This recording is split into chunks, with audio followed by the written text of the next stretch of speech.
திரு சிவராஜ் சிங் சௌஹான் அவர்களை விழா பேருரை ஆற்ற அழைக்கிறோம்.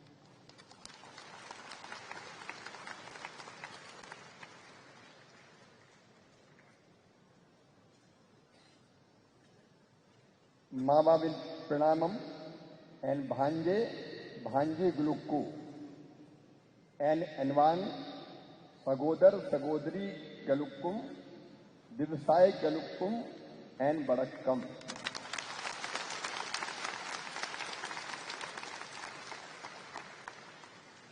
सदगुरु आपको प्रणाम करता हूं. गुरुर् ब्रह्मा गुरुर् विष्णु गुरुर्देवो महेश्वरा गुरुर् साक्षात परब्रह्मम तस्मै श्री गुरुवे नमः.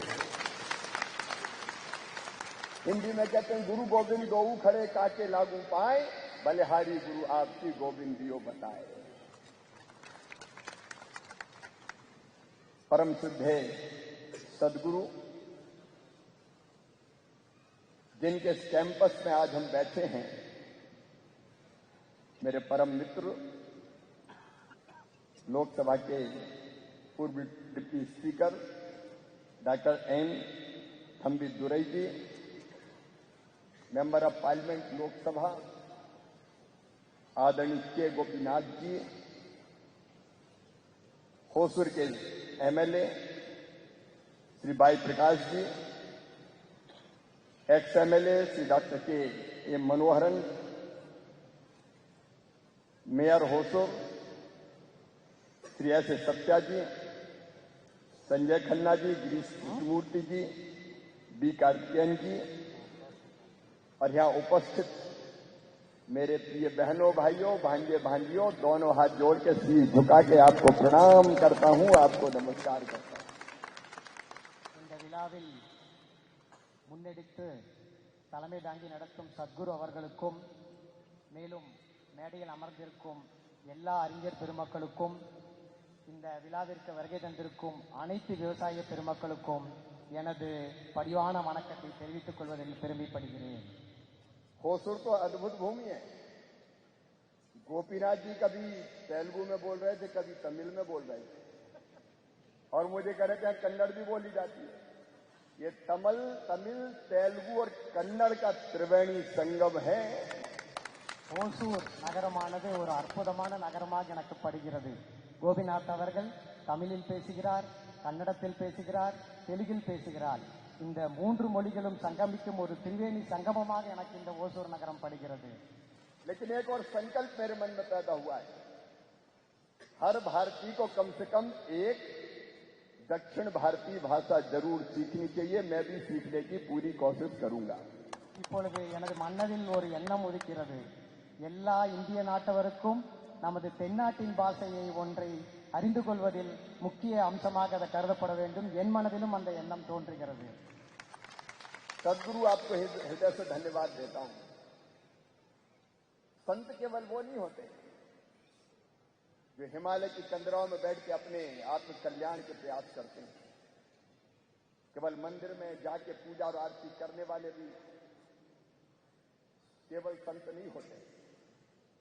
संत वो होता है जो आत्मनो मोक्षार्थ जगत हितायचा, आत्मा के मोक्ष और जगत के कल्याण के लिए काम करता है और वही काम सदगुरु कर रहे हैं. சத்குரு அவர்களுக்கு எனது மனமார்ந்த நன்றியை தெரிவித்துக் கொள்ள விரும்புகிறேன். தேச சேவையே முக்கியமான சேவை.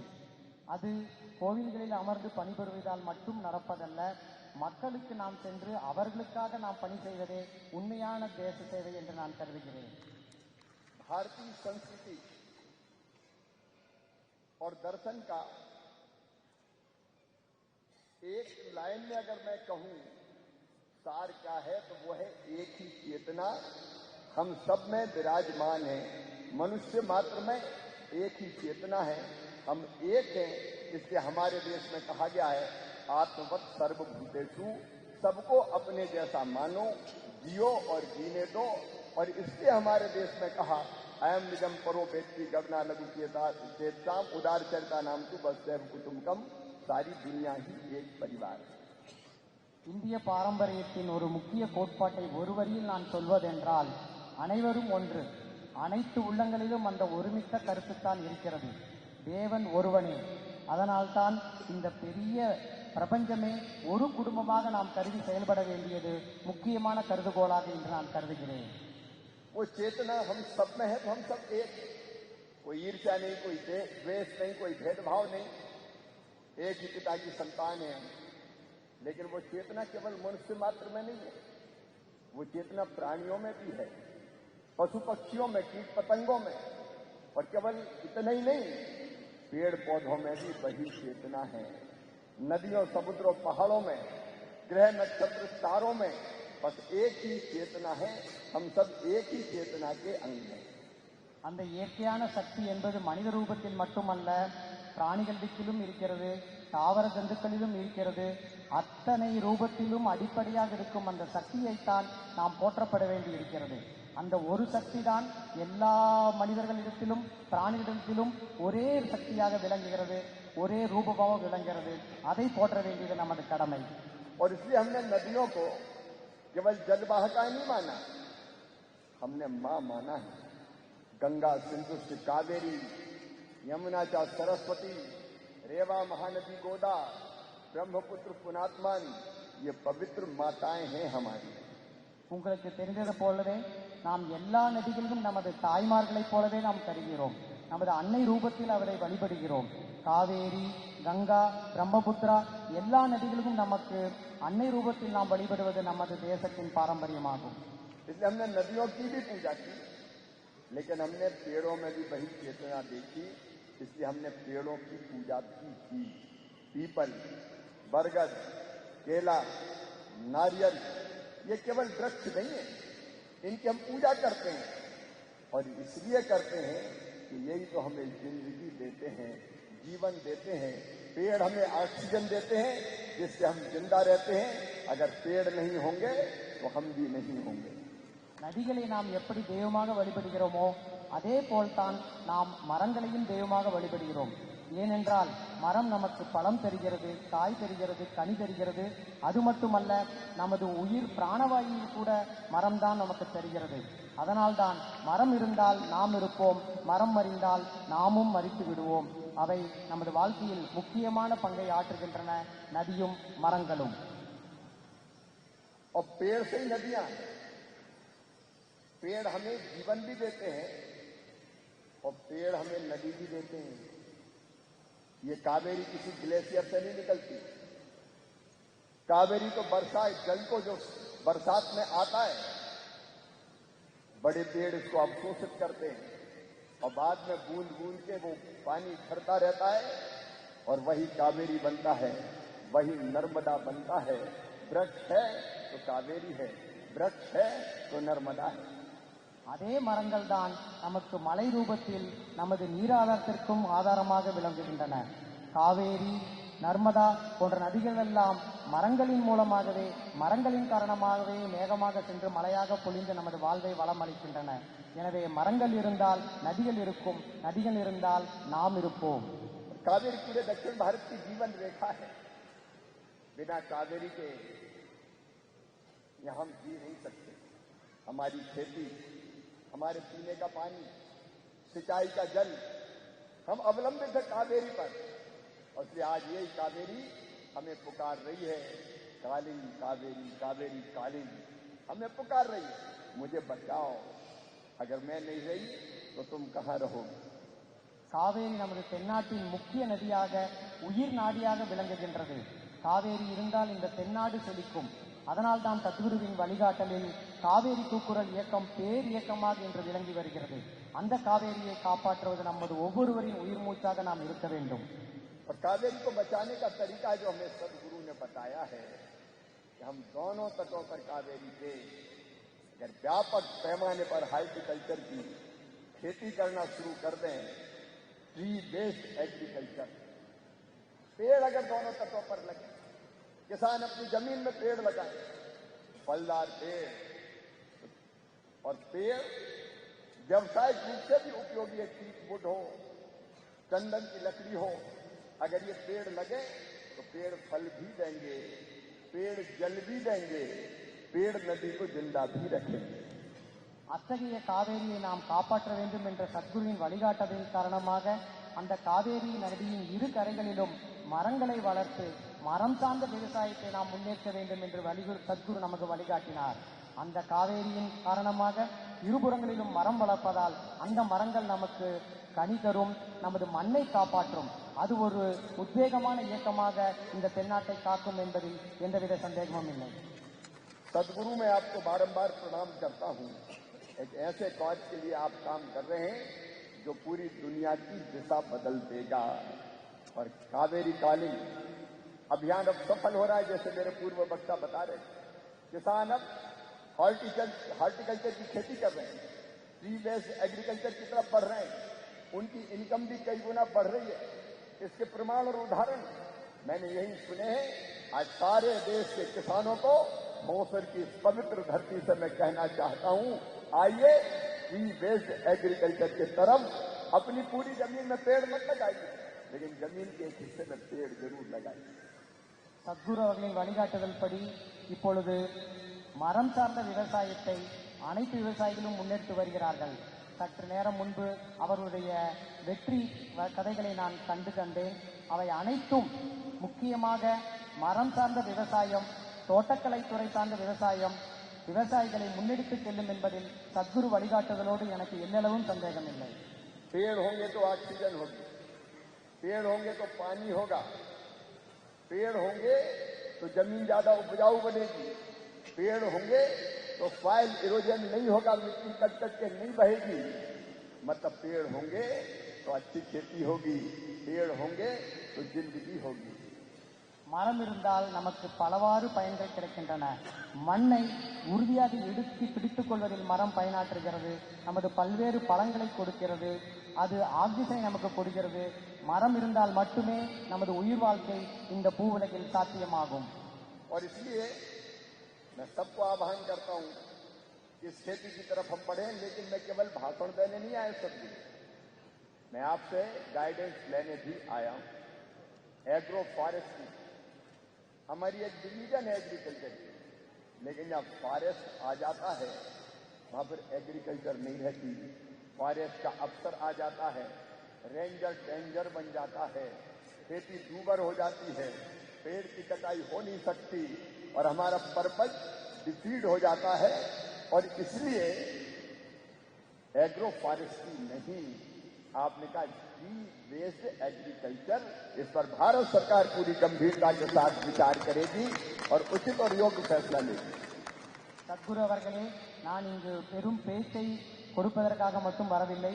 உங்களிடமிருந்து அக்ரோ ஃபாரஸ்ட்ரி என்ற பாடத்தை கற்றுக்கொள்வதற்காகவும் வந்திருக்கிறேன். முன்னாளில் இந்திய அரசாங்கம் வெறும் அக்ரோ ஃபாரஸ்ட்ரி என்ற பதம் மாற்றமல்ல, ட்ரீ பேஸ்டு ஃபார்மிங், அதாவது மரம் சார்ந்த விவசாயம் என்ற ஒரு கோட்பாட்டை முன்னெடுத்து செல்லும். அதற்கு உங்களது ஆசை எனக்கு தேவை. அதை அறிந்து கொள்வதற்காகவும் நான் இந்த கருத்தரங்கிற்கு வந்திருக்கிறேன்.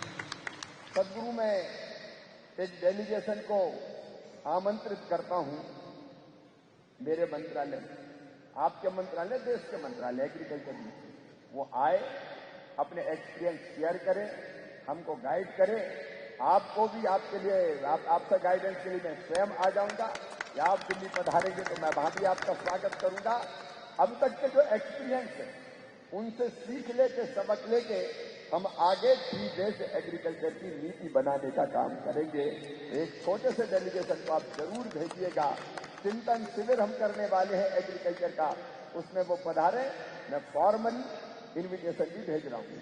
சத்குரு அவர்களே, எனது அமைச்சகத்தை சார்ந்த குழு ஒன்றை நான் உங்களது இருப்பிடத்திற்கு அனுப்ப விரும்புகிறேன். அவர்களுக்கு உங்களது அனுபவத்தை நீங்கள் பகிர்ந்து கொண்டு அவர்களுக்கு நீங்கள் வழிகாட்ட வேண்டும். நீங்கள் புதுதில்லி வந்தால் கூட உங்களை நாங்கள் அழைத்து உங்களது அனுபவங்களை கேட்க விரும்புகிறோம். அவை அனைத்தும் ஒருமித்து நாம் செயல்பட்டு இந்த தேசத்தை மரம் சார்ந்த விவசாயத்திற்காக ஒரு பெரும் புரட்சியை நாம் ஏற்படுத்த வேண்டிய கட்டாயத்தில் நாம் இருக்கிறோம். मैं एग्रीकल्चर मिनिस्टर इसलिए नहीं हूं कि कुर्सी पे बैठ के ईगो से भर जाऊं कि मैं मंत्री हूं। कृषि भारतीय अर्थव्यवस्था की रीढ़ है और किसान उसकी आत्मा, और किसानों की सेवा मेरे लिए भगवान की पूजा है। उनकी इनकम बढ़ाने के लिए, ये धरती बचाने के लिए, आने वाली पीढ़ियों के लिए धरती सुरक्षित छोड़ने के लिए भी हम काम करना चाहते हैं। நான் விவசாய மந்திரியாக ஆனது வெறும் நாற்காலியில் அமர்வதற்காக மட்டுமல்ல, இந்த விவசாய பெருமக்களுக்கு என்னால் முடிந்த அளவு சேவையை செய்து அவர்களது ஆதாரத்தை பெருக்குவதற்காகவும் ஆதாயத்தை பெருக்குவதற்காகவும் தான் நான் விவசாய மந்திரியாக இருக்கிறேன். அதற்கு சத்குருவின் வழிகாட்டலுடன் நான் மேலும் மேலும் சேவை செய்ய எப்பொழுதும் தயாராக இருக்கிறேன். और वैसे ही तमिलनाडु बार बार आने कुछ भी करता है। ये महापुरुषों की भूमि है। यहाँ की महान जनता को मैं बारंबार प्रणाम करता हूँ और यहाँ की जरा भी मैं सेवा कर सका मोदी जी के नेतृत्व में तो अपने आप को सौभाग्यशाली मानूंगा। एक बार मैं फिर आप सबको प्रणाम करता हूँ। தமிழ்நாடு புண்ணிய பூமி. இந்த புண்ணிய பூமிக்கு மீண்டும் மீண்டும் வருவதை நான் பாக்கியமாக கருதுகிறேன். உங்கள் அனைவருக்காகவும் இந்த புண்ணிய பூமியின் முன்னேற்றத்திற்காகவும் நான் வேலை செய்வதை பெரும் பாக்கியமாக கருதுகிறேன். वैसे भी मैं नेता नहीं, मैं मामा हूं। एक परिवार है हमारा, सारा देश, उस परिवार की सेवा करना है और ट्री बेस्ड एग्रीकल्चर किसानों की बड़ी सेवा का माध्यम है। इसलिए सदगुरु आपको फिर एक बार प्रणाम। मैं अपने मित्र साथी एम थम्बेदुरई जी को भी बहुत बहुत धन्यवाद देता हूं। आज आपके कैंपस पे आने का मौका मिला है। आप उदीयमान लीडर है, मैं आपको पार्लियामेंट में भी सुनता रहता हूं और माननीय गोपीनाथ जी यहाँ बैठे हुए हैं, मैं उनको और पूरी टीम को यहाँ जिनने अपने वक्तव्य दिए हैं सबको हृदय से धन्यवाद देता हूं। मिलकर काम करेंगे, अपने देश को भी आगे बढ़ाएंगे, किसानों को भी आगे बढ़ाएंगे, खेती को आगे बढ़ाएंगे, नदियां बचाएंगे। मैं तो रोज पेड़ लगाता हूं। कई बार नेता केवल भाषण देते हैं, मुझे लगा शिवराज भाषण से कुछ नहीं होगा, आचरण में आना चाहिए। तो मैं रोज एवरीडे 5 साल से लगातार पेड़ लगा रहा हूं। आज भी पेड़ लगाया है और मेरे साथ धीरे धीरे कई लोग जन्मदिन पे, मैरिज एनिवर्सरी पे, बाकी मौकों पर पेड़ लगाते हैं। सदगुरु से जब मैं बात कर रहा था तो उन्होंने कहा कि एक ट्रेडिशन बन गया है, अगर बेटी जन्म ले तो 5 पेड़ लगाओ और बेटा जन्म ले तो 10 पेड़ लगाओ। ये पेड़ बड़े होके उनका आर्थिक आधार बनेंगे। इसलिए आप भी जरूर पेड़ लगाइए, रोज ना लगाएं तो जन्मदिन पर जरूर लगाइए। एक बार फिर मैं आप सबको धन्यवाद देता हूं, प्रणाम करता हूं और अपनी वाणी को सदगुरु को प्रणाम करते हुए विराम देता हूं। बहुत बहुत धन्यवाद। நான் இன்று அமைச்சராக வரவில்லை, இந்த குடும்பத்தில் ஒருவராக வந்திருக்கிறேன். கடந்த 5 வருடங்களாக தினமும் நானும் கூட மரம் நடுகிறேன்.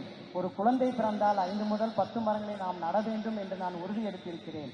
அதற்கு சத்குருவே வழிகாட்டியாக எனக்கு இருக்கிறார். நாம் இந்த உலகில் இருக்க வேண்டும் என்றால் மரம் சார்ந்த விவசாயமே நம்மை முன்னெடுத்து செல்லும். அதற்கு காரணமாக இருக்கும் சத்குரு அவர்களுக்கு எனது மிகுந்த நன்றி கலந்த வணக்கத்தை தெரிவித்துக் கொள்கிறேன். உங்கள் அனைவருக்கும் எனது நன்றியை தெரிவித்துக் கொள்கிறேன். நன்றி, வணக்கம். ஒரே ஒரு வேண்டுகோள், சத்குரு வந்திருக்கிறார்கள், காவேரி மீட்போம் என்று சொல்கிறார்கள். இந்த பகுதியில் வந்திருக்கும்போது தென்பெண்ணையாறு இருக்கிறது, அதை மீட்பதற்கு சத்குரு அவர்கள் முன்வர வேண்டும். அதே நேரத்தில் மத்திய அமைச்சர்களும் முன்வந்து I request honourable minister also to save our river south Pennar, that is being thing, and also requesting one dam. I also request, always my aim and life is Vani ஓட்டை என்ற இடத்தில் ஒரு அணையை கட்டுவதன் மூலமாக நம்முடைய கிருஷ்ணகிரி மாவட்டத்தினுடைய எல்லா பகுதிகளுக்கும் விவசாயம் வரும். I request honorable minister to help our state government and central government with the help to construct a new dam in Pennar River. That agriculture will flourish. I request and also request Satguru to save Pennar. That is the demand I put on behalf of. थम्बेदुरई जी, हम राज्य सरकार और केंद्र सरकार दोनों से बात करके जो रास्ता निकल सकेगा निकालने का जरूर प्रयास करेंगे और यहाँ की जनता के भी साथ है, यहाँ की जनता की सेवा करना सौभाग्य होगा। Honorable Minister, we thank you immensely for your kind words. மண் காப்போம் உலக நாடுகளில் வாசித்து பார்ப்பது பிரதமர்களின் கவனத்தை ஈர்த்தது.